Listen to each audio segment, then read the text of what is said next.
Aaron here and Eli from Goddard Adventure, Goddard Garage. We've got some big news today. We've traveled up north and we're actually dropping our passport off at HRG Engineering. They are gonna help build a lift kit for it. We're partnering with them to produce a new product for their site. We're super excited to have a lift on the passport, and we're excited to see where it takes our build next. It's definitely gonna have tiny looking tires here soon, but we'll have to figure that process out next. But this is definitely gonna accelerate the build and take us probably further than before. What's really cool is this is gonna be all done in time for All-Wheel Drive Fest. So we're really looking forward to that. Be sure to check out, do a Google search for All-Wheel Drive Fest and get your tickets. But yeah, this is gonna be awesome. Yeah, kids and everything. Yeah, Cool. but yeah, super excited, man. Yeah, man. Good to see you. Yep, the shop looks crazy. It's amazing. I pulled up and I was like, wow, it's a lot nicer than I expected. I don't The know. last shop we were at that was No, not really. We didn't. No. Oh, okay. No, we Well, never. Basically, the warehouse space Yeah. in this building is as big as the entire old shop. Yeah. Wow. So it's amazing. It's much more room here. Yeah, I can't wait to dig into this thing. Yep. Oh, it's brand new. You'll be cracking the. Yeah. All right, just don't break anything. Are you? I'm just kidding. So when you're building a lift, I guess for like our vehicle, one of the things that I'm curious about, I guess, is how we compensate for the like ride height. Like I guess my weight fluctuates a lot. You go from loaded camping to with the family of 5. So Yeah. how do you recommend kind of balancing that? Well, I would absolutely keep the factory rake in place. A lot of people want it level. I don't want it level ever. Just for looks. And I always tell them, like, look, dude, if you put anything in the back, it's going to look ridiculous. So there's built-in factory rake, typically like an inch or so. So if you're loaded, it won't sag too much. Although they're not really built like a pickup truck. If you see a pickup truck, there's a shitload of rake. A lot of rake. And they sit really high in the back, so that when you can pull, you can have everything loaded, trailer on, and it still sits level. So depending on how I want to have there's going to be a compromise between how high it sits unloaded and how low it goes. You can see my Pilot. My Pilot I built because I've tuned the suspension with various parts myself. It definitely has a rake, and I can't put air springs in my Passport. I have air springs in my Pilot. That helps a lot. That's the kind of thing. There's always a compromise to be made. So in yours, I know there's nobody that makes new springs for those yet, but that's the answer: is a higher spring rate, so it can hold more weight. Right. And then it doesn't drop as much. But then you got ride penalty. Your ride quality drops. And that's the other thing I'm concerned about is the Passport we got. That's the only thing that's different about it than the other trims is that it actually has a softer spring rate, I guess. Softer but longer springs, probably. I don't know. It has a factory. They call it a lift, but it's not really a lift kit. Does. It's supposed to, is it not? The Trailsport is supposed to have a tiny lift. I think it's just the Pilot. I think the Passport is still pretty much a trim difference. I'll have to fact check that one. Fact check. Basically, that was the idea, is that they have a softer spring for off-road compliance, but it's also a longer spring, so you have more height. Okay. So I don't know. Maybe you could do a stock Passport spring back there. Well, Ridgeline is I think what people do. They put the Ridgeline in there. Okay, so there you go. But I guess in the short term, if you could consider maybe building that rake, maybe even bolstering a smidge. I would probably. We can experiment a little bit. Okay. And what I could do is throw one in. We could take a look, see if it's what you want. The other idea I had adjust was how long are the studs normally that you have out the top? Do you know? Are they just? And I don't even know what it looks like, but I'm assuming it's got a top hat. I want to say the Passport doesn't use studs. Okay. You'll drop bolts in from the top. And that was my question. Is it possible to have smaller spacers that we could put on top of the hat or not? Oh, like shims. Shims. Yeah, we have those actually. Yeah. But so that could be a solution to because I have a unique need, which is like I do tow a pontoon boat sometimes. Right. So maybe for me, and I don't mind doing the work, but maybe having some shims that could do plus or minus an inch or something. Yeah, you could do shims on the top and the bottom of the spacer, so effectively give an extra half an inch of spacer, which is more than a half an inch of lift because of the geometry. So if you wanted to get like an inch more height, you could just pop 2. There's also diminishing returns on the spacer anyways, because you can keep pumping, but when you're towing, it's still going to squat it down. Yeah, because it's of the the weight spring carrying rate. capacity limitation of the spring. for Exactly, sure. exactly. So you can't really overload it and expect it to just work, you know. Okay. Hey guys. But yeah, that's what I was Yeah. thinking. I am not a level car person. Like, I see that and I'm like, I put my family in it alone and it's squatting. And Yeah, I do not like the Carolina squat. I am from South Carolina, but You pay extra for that. No, gross. I do not like that. I guess had one question because Aaron's, done stuff to the Pilot and stuff, and because he lifted it so high with various methods, it would sometimes break the axles. Is there like a certain amount like that you're I supposed think I figured to? that out at this point. Is there like a certain ratio or like a Yeah. thing that you're supposed to keep it under in order to keep it not breaking? For sure. So you want to keep the axle angle less than 15 degrees. That's kind of like the Okay. outer limit. Yeah. So you got to think about the axle has an operating range, and when you lift without doing any kind of subframe adjustment, Right. you're past that range when it's at full droop. Right. So in other words, let's say you're coming off an obstacle, you got a wheel in the air, and it's all the way down, and it's turning, and then you turn the steering wheel too. That just is beyond the range of its intention. So you got a compromise with the axle operating range, but you get that little extra bit of ground clearance. So that's the compromise. You want more ground clearance? Well, you got to be careful when you're fully extended out so that it doesn't bust Sure, up. that makes sense. But usually they'll hold up to that. Usually they'll hold up to just 1.5 inches. On our Pilot, it was the sway bar. If you remove the sway bar on Hello, my Bob. Pilot, it let the thing just drop. Yeah, that's so true. for me personally, right now I'm running the sway bar again. I lose some of the suspension travel, but I don't bust my axles. Yeah. So. Well, the concept is you have a 1.5 inch lift, and no matter how big you go, that ratio remains the same. So let's say 1.5 inches of lift, you want to go to 2.5. Well, you have to add 1 inch of subframe drop. A lot of people think it's a body lift, which you could call it that if you want, but that way everything stays at the same angles, the same ratio. You just drop It stays like everything parallel, together. kind of. Yes. That's the And same then, front and then you back, get the same tires to get more clearance underneath that, the subframe. Exactly. Yes, exactly. So the people that argue that point, like, well, why would you lift if you're dropping the subframe? Well, my counterattack to that, or my counterpoint to that actually would be, well, if you lift a Jeep, it doesn't lift that center differential. It's still in the same place no matter how high you go with the body. Thing. So if you're talking about, okay, if you're driving over a stump, let's say, you're going to get hung up in a Jeep just as much as you would any other car, because it doesn't. But what you're doing is you're getting the whole body up. So if you're coming up to an obstacle, that lift, even though you're not lifting the subframe, is going to bring the bumper up, so you have a better approach angle, better center, better breakover and depart angles. So that's like the whole point of lifting an independent suspension car. You still get those angles, and it gives you more clearance under the car. And another way of looking at it is the subframe's the one thing you're okay with touching things. Right. The subframe's the tough part. It's the steel, especially and if you can put a skid plate under it, you're fine.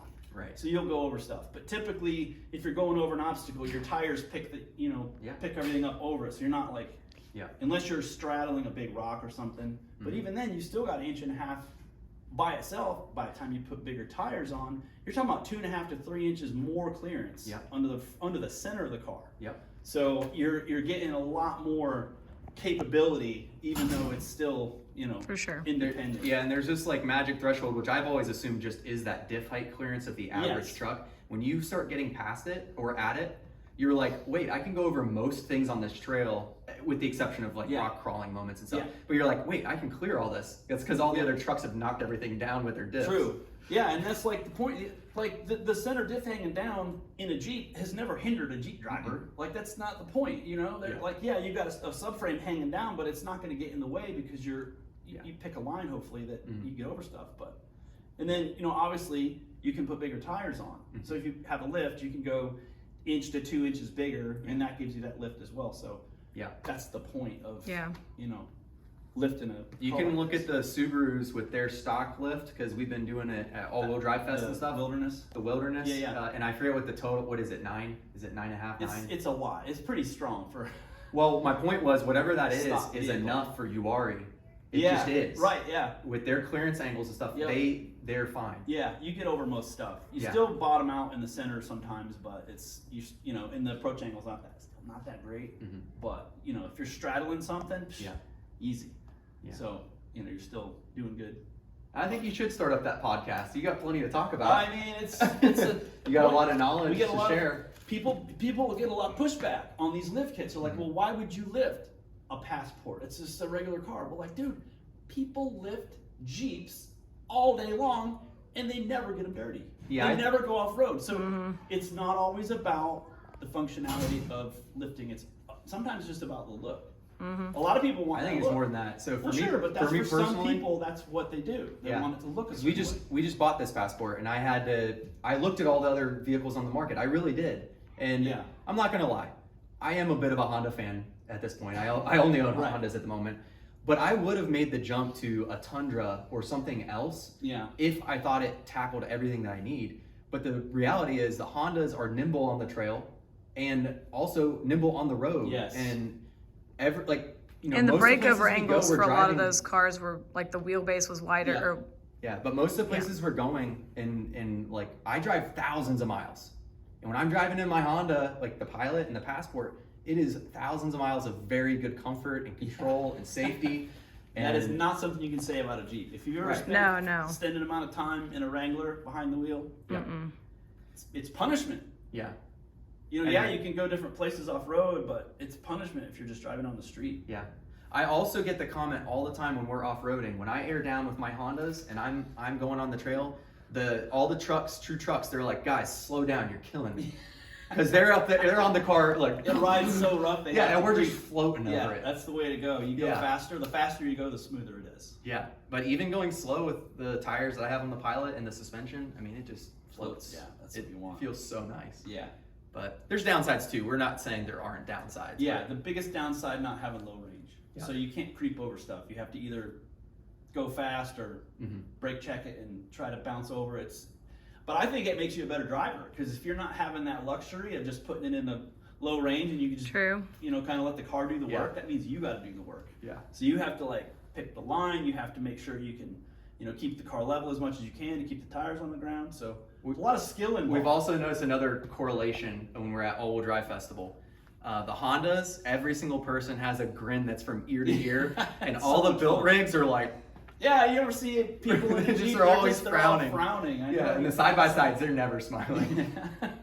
It's like, this is not good enough. I'm not airborne, I'm not having fun. Yeah, exactly. Yeah. We've had so many people too, like we had a couple videos that we've posted or whatever, and then like all the time people will just be like, man, I love the Honda, I can't believe you're bringing that thing out here, way to go. Like, it's like, or you clear something that a Jeep had a hard time with because you drive. We had one guy be like, if the Honda makes it, go out and buy a Honda. And then he's like, all right, everybody, I guess you got to go out and buy a Honda. In that particular it was video, funny. The guy said, the Jeep ahead of us, he goes, he put on a clinic. It was a real slick clay climb, right? He goes, this Jeep did it perfect. Everything perfect. He made it. And I was behind him in my Pilot. I did happen to have the, Yokohama G003 mud terrain tires. I'm sure that helped in the clay. Anyways, I nailed it. And the guy couldn't believe it. He was totally expecting me to get high-centered, stuck hard. It was so funny the other day too. We were driving just on the road, and some guy who had just bought a Honda Ridgeline pulls up next to us and is like, "Put your window down." And so he motioned, and we put the window down, and then he's like, "Man, aren't these Hondas awesome? I mean, everybody wants to buy all these stupid Chevys and blah blah blah or whatever." And he was bashing all the other American brands and stuff. And then he's like, They're like this. The Honda is like the best right here or something. It was so funny. They're so nice on the road. Yep, and then they have good capability, decent mileage, and you can take them off road. To an extent. So they just don't win any particular category on paper. They don't have the best gas mileage. They have terrible gas mileage compared to the others, the hybrids and the whatever 4-cylinder supercharged ones. But all I know is that Passport for us, it feels so nice to drive. It's a joy. Good. That's awesome. I can't wait to tear into it. All right. Well, don't tear into it too much. We still got to drive it home and stuff eventually. We got a week. No promises. Yeah. Check out this awesome shop tour of the new HRG off-road facility. Super sweet. So this is basically the space we're kind of growing into, but the whole old shop was as big as this area here. Yeah. So we had all of our machinery and all of our inventory, packing area, everything. And where we worked on the cars was in there too. Wow. So half the time we were having to work in the parking lot, but got a lot more space to expand here. It's really nice. So this is like a packing area where everything that comes out of the powder coating area gets processed through here. So all the lift spacers get like and they're bagged all up. that sick green color. That's so awesome. That's like my favorite. The green whole color. place. It was blue before. No, so I'm saying like all the powder coating is in green too. Yeah, everything. That's our corporate color. So I know, I like it. I like it a lot. Make everything that color. It's like we're gonna go backwards with the process here. So like this is where all the parts come out. Oh, so, wow. Powder coating area. So all the stuff gets hung on a rack and then put in that oven, and then it comes out, and obviously from there. Yeah. But all the pieces that get made get sandblasted, and then powder coated and skid plates, and the whole deal gets done right in here. Nice. So I'm jealous. That's all the cool machinery. Skids. Oh, We got nice. these little mini trucks now. We're doing a bunch of stuff to them. Lifting. Yeah, they've been really popular lately. Yeah, I really think it's going to be a big deal for us. I hope anyway. Yeah. But we got skid plates for these, and then we make these little. I just kind of for fun made these little ditch light brackets. Yeah. But a lot of these will come over on the boat with no battery cover. So we make these battery covers for them too. So this that's sharp. So we're making them for all the that's mini nice, trucks. So Nice. We could probably fit one of these in the garage, right, Eleni? These are That would literally take up our entire garage. What are you talking about? one of our biggest sellers, Honda Element Molly panels. Yeah. So these come off, they get bent, and then they get processed, powder coated, and all that. So Yeah. That's awesome. take flat steel and cut those out. So And then Aaron this- said you're planning on maybe making some of those too. I want to, yeah. I mean, hopefully we'll have time. Yeah, I think so. We try to do that for all the cars we do. Yeah. The Yeah. ditch light brackets, Molly panels. If we can do a skid plate, we will. But Okay. some of that's kind of beyond our scope because Sure. it's a little too complex for our machines. But Yeah. lift kit definitely. It's pretty So, impressive. Yeah. I love Yeah, that. the Molly panels are probably so popular because you take wasted space Yes. and a window that's easy to break if you're not careful, and you kind of armor it up and make it useful. Yeah, it makes you feel like you're in prison. But yeah, Only our dog. These are really popular for a lot of the cars that we do. Yeah. So, this machine here cuts the tubing, so all the pieces that go in the middle of the two plates. I like Yeah. the little HRG. So I like the it basically little just thing up cuts them there. off. Oh yeah, a little storage rack. So this will run a whole 25-foot piece of pipe in about 30 minutes. Oh wow. It slices them into little pieces. Oh wow. Yeah, But because they what's do nice is they you do a can- lot of work with cylinders and stuff. Yeah, you can make them Oh, any shape okay. you want. So a lot of the ones we do now have like slots in them, so the pieces go together like Lego. You can't Yeah. put them together wrong anymore. Right. Yeah. Because before, we're using like kind of a clamp jig with Mm-hmm. toggle clamps, and it could be off a little, and then so now this is a much better way That's awesome. to put it together. And then back in this room, we've got our welding area. So we've got 2 welding stations, and then we've got a welding robot. So basically, you have all your plates and center stacked up here, weld them up, and then they go to the cleanup area over there. But this machine here makes all the simple stuff, like Yeah. simple parts. It welds up stuff like this, so you don't have to do it by hand. It's just a robotic arm that does all that. That's cool. Technology. Crazy. Yeah. Yeah, it is crazy. Yeah, it's kind of nice to have because a lot of this stuff is just so repetitive. Nobody wants to sit and do it. Yeah. Yeah, and then this part back here is like the service base. Cool. Total mess back here. This is Oh, cool. kind of my domain. Oh, so I Like miss this I behind miss the my truck, green CRV, CRV. yeah. We used to have a green one just like that.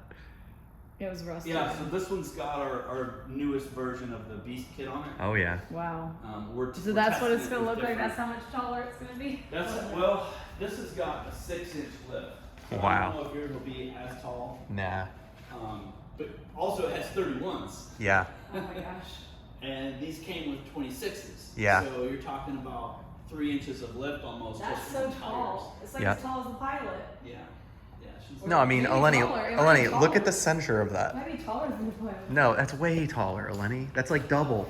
Yeah, it's up off the ground pretty good. Look in the center, Eleni. Oh yeah, that's true. Under there, wow.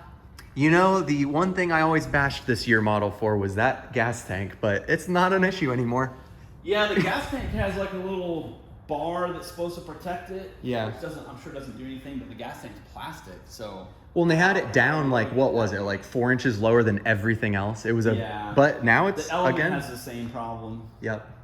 So. But so robust Maybe if we otherwise. Get a wild hair, we'll make a skid plate for the gas tank. But, I don't know. It's Either all the Greek geometry words. or algebra. Yeah. It's never both. Yeah, I'm the geometry guy. This is the front here. Yeah, it's like our entryway. Didn't This come is into. pretty much just how we found it, except we painted it. So it's not Nice. really. I like the giant map. That thing's cool. Yeah, we started putting some pins in. That's Basically. only a couple months worth, but trying to get all the countries that we Where your ship products to. have gone. Oh, that you Yeah. ship to. Oh, that's Yeah. cool. So there's, I think, 57 countries now that we ship to. Wow. A lot of stuff goes to Australia. A lot of stuff goes to UK. Yep. And mainly Canada. I mean, there's only a couple pins in there, but we Yeah. ship to Canada like every week or twice a week. Man, So I want to go to Australia again. yeah, It I'd was love to go. nice. It was really nice. It does seem like a lot of the people, because it's like, I know you do multiple brands, but Honda has a worldwide Travel presence. all over, So you see all kinds Yeah. of people from Russia and like all kinds of different countries posting and intermingling on Instagram. Yeah. I get all kinds of messages on my video. I can't read them. I have to run them through a translator. Nothing here. Nothing in Africa, unless you count Malta. I don't know. And Yeah. then nothing in Russia. I think Malta's We part did of sell. Someone in Shanghai bought one, so we got Oh China my gosh, covered. that's That's so cool. cool. Yeah. Do you think, Now- is Russia like an import issue, or is it I just think they it's build their own? sanctions probably, or Yeah. I don't know. Who knows? They probably have their own crazy shops too. Well, Team of 4x4 is based in Russia, maybe Ukraine actually, but they're like they're just like a low end Yeah. kind of a. They make their stuff out of like Delrin or whatever, the plastic ones. So Yeah. they got their own thing going. Yeah. All right. So, Cool. Sweet. Well, appreciate it. Yeah, Thanks for having us. absolutely, for sure. Good to meet you Yeah, guys. it was nice to see your Good to little see you shop guys and stuff. again. Yeah. Nice to meet you. Well, Yeah. we're We- gonna see each good to other see you again. guys. Good to meet you I think again. it's less than 30 Yeah. days to All-Wheel Drive That's right, Fest. 26 so- days All-Wheel Drive Yep. Fest. Yep. Be All-Wheel there. Drive Check it Fest, out. yes. Warren National Forest. Yeah. Yep. It's gonna be a blast. Very excited. I don't know why. It feels like we're leaving a part of our family behind. Come back. My Honda Passport.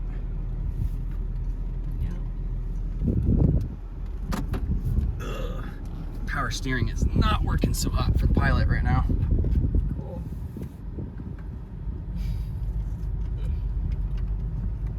I guess we'll do Wendy's. That way we can eat on the road a little bit more easily. Okay. Well, it feels good to be in the Pilot again for another journey. So we will keep the Passport in our thoughts. And in the meantime, enjoy our Wendy's.